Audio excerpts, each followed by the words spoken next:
হাদি হত্যায় জড়িতদের নাম উন্মোচন করে দেব, ডিএমপি কমিশনার।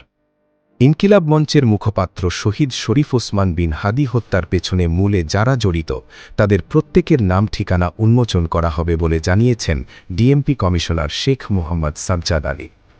শনিবার ২৭ ডিসেম্বর রাতে রাজধানীর শাহবাগে ইনকিলাব মঞ্চের অবস্থান কর্মসূচিতে গিয়ে তিনি একথা বলেন। ডিএমপি কমিশনার বলেন, এটি একটি রহস্যজনক হত্যাকাণ্ড।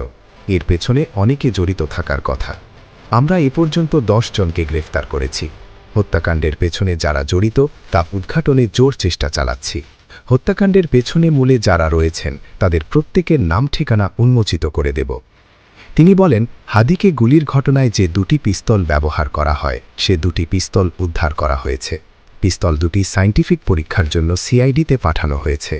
যে মোটরসাইকেল ব্যবহার করা হয়েছে সেটি ডিবি পুলিশ উদ্ধার করেছে। এই হত্যাকাণ্ডে অনেক টাকা ব্যয় করা হয়েছে উল্লেখ করে ডিএমপি কমিশনার বলেন, আমরা ২১৮ কোটি টাকার সই করা চেক উদ্ধার করেছি। তিনি আরও বলেন, আগামী ১০ দিনের মধ্যে অর্থাৎ ৭ জানুয়ারির মধ্যে মামলার চার্জশিট দেওয়া হবে। এ সময় তথ্য ও সম্প্রচার, পরিবেশ, বন ও জলবায়ু পরিবর্তন এবং পানি সম্পদ মন্ত্রণালয়ের উপদেষ্টা সৈয়দা রিজওয়ানা হাসান ও ডিএমপির ঊর্ধ্বতন কর্মকর্তারা উপস্থিত ছিলেন। হাদির হত্যার বিচার দাবিতে শনিবার দ্বিতীয় দিনের মতো শাহবাগে অবরোধ কর্মসূচি পালন করেছে ইনকিলাব মঞ্চ। এর আগে শুক্রবার ২৬ ডিসেম্বর দুপুরে জুমার নামাজের পর ইনকিলাব মঞ্চ ও জুলাই মঞ্চের নেতৃকর্মীসহ সাধারণ শিক্ষার্থী ও জনতা ঢাকা বিশ্ববিদ্যালয় ঢাবি কেন্দ্রীয় মসজিদ থেকে বিক্ষোভ মিছিল নিয়ে শাহবাগ মোড়ে এসে অবস্থান নেন।